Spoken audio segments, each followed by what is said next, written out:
Hare Krishna, welcome back to my জেবিস blog channel. Good morning সবাইকে। তো আপনারা সবাই কেমন আছেন? আমরা তো ভালো আছি।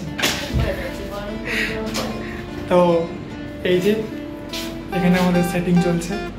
হরে কৃষ্ণ, হরে কৃষ্ণ, হরে কৃষ্ণ, হরে কৃষ্ণ, সীমাদি হরে কৃষ্ণ। হরে কৃষ্ণ।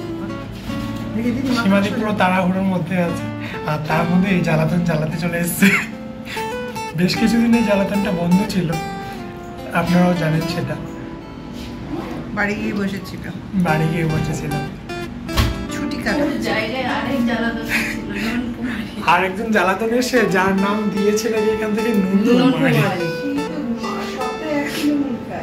কালকে আমি গিয়ে আগে ওর সাথে দেখা করতে গিয়েছিলাম। কি রে, তুই ওখানে কি রেকর্ড করে এসেছিস? তুই নুনের না আমি বলছি তুই ওখানে নুনের রেকর্ড করে এসেছিস, মানে তুই নুন খোর। চলুন, মঞ্জুর মেকআপ রুমে ইন্টারভিউ চলছে, দেখিনি ইন্টারভিউ কি হচ্ছে। এই জার্নিটা মজা করছি, ভালো লাগছে নিজেকে আমরা ছোট থেকে অনেকেই ভাবি যে হয়তো ডাক্তার, ইঞ্জিনিয়ার বা পুলিশ অফিসার হব। তুমি কি ছোট থেকে এরকম পুলিশ অফিসার হবে? দিয়া কোনোদিনও ভাবেনি, আর মঞ্জু কোনোদিনও ভাবেনি। দিয়ার নায়িকা হওয়াটা কি খুব সাধারণ? অনেকদিন জার্নি আছে, কিন্তু ছোটবেলা থেকেই যে আমি ভাববো যে না আমি অভিনেত্রী হবো, মানে এই ছোটবেলা থেকে এই স্বপ্নটা এইটা কত মাথায় আসে, যা একটা বড় হয়ে তাও তার জার্নিটা স্বপ্ন ছিল। কি স্বপ্ন ছিল?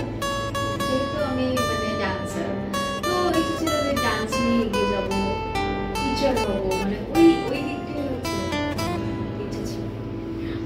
এখন যেভাবে নিজেকে দেখবো, যখন তাও বেশ কয়েক বছর হলো তোমাকে আমরা পর্দায় দেখছি, তাও যদি তো এই দিকে আমার কোনোদিনও অসুবিধা হয়নি, প্রথম দিনে অসুবিধা হয়নি, আজও হচ্ছে না, আর আগামী দিনও আশা করি হবে না। কারণ আগামী দিনগুলো তো যতদিন আমি বেঁচে থাকবো ততদিন এই কাজের মধ্যে দিয়ে বেঁচে থাকবো,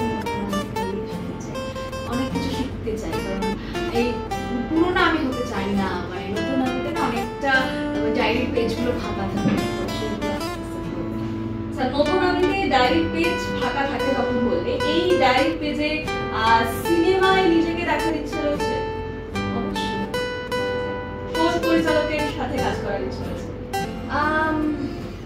এরকম একজনের নাম তো নেওয়া যায় না, আমার পছন্দের অনেকে আছে, অনেকের সাথেই কাজ করতে চাই, সবার সাথেই কাজ করতে চাই।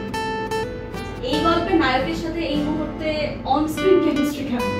অন স্ক্রিন শাপিং আর অফ স্ক্রিন বন্ধুত্ব হচ্ছে, কারণ এখন আমরা সিন করি, তো আস্তে আস্তে আমাদের বন্ধুত্ব তৈরি করছে।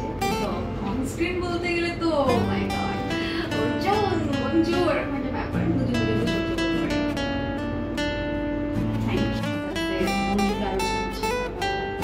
ভালো লাগছে। আর সবার তো দেখো একটা প্রজেক্ট শেষ হওয়ার পরে তো মানে সমস্ত বন্ধু বান্ধব ফ্যানেরা বড় ফ্যানের থাকবো, তো তারা তো মানে অপেক্ষায় থাকে যে আবার কবে দেখতে পাবো।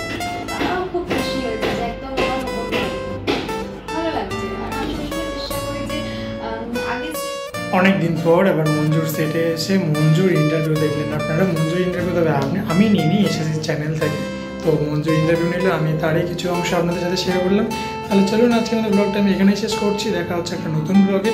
আর আজকের ব্লগটা কেমন লাগলো সেটা অবশ্যই কমেন্টের মাধ্যমে জানাবেন। আর নতুন আপডেট পেতে হলে চোখ রাখতে হবে আপনাদের কোথায়, জেপিস ব্লগে। আর হ্যাঁ, আমি যে ক্যারেক্টারটা করেছি তার টেলিকাস্ট কিন্তু হয়ে গেছে, আপনারা কে কে দেখেছেন সেটা অবশ্যই কমেন্টের মাধ্যমে জানাবেন। চলুন টাটা, বাই বাই, ভালো থাকবেন, সুস্থ থাকবেন। হরে কৃষ্ণ, হরে কৃষ্ণ।